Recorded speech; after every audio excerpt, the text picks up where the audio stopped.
La théologie naturelle est l'étude de Dieu par l'observation de la nature. Elle se distingue de la théologie surnaturelle, ou révélée, qui est fondée sur la révélation naturelle. L'observation de la nature étant une activité intellectuelle. La théologie naturelle cherche à connaître Dieu par la philosophie et le raisonnement humain. L'examen de la structure et du fonctionnement d'un muflier en fleurs permet raisonnablement de conclure que le Dieu qui l'a créé est puissant et sage. C'est ce qu'on appelle la théologie naturelle.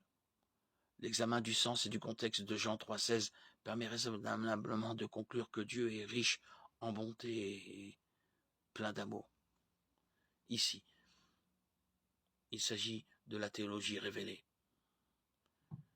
La division entre théologie naturelle et révélée tire ses racines des écrits du théologien catholique Thomas d'Aquin, 1224-1274, lequel a cherché à appliquer la logique aristotélicienne à la fois chrétienne en mettant l'accent sur la capacité de l'homme à comprendre certaines vérités relatives à Dieu à partir de la seule observation de la nature.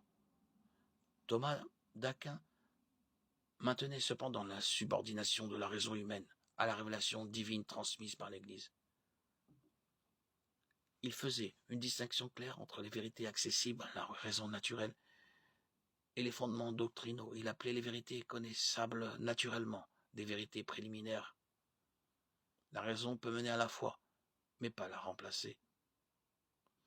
Des théologiens plus tardifs ont repris et développé la pensée thomiste, parmi les autres auteurs qui ont beaucoup écrit sur la théologie naturelle.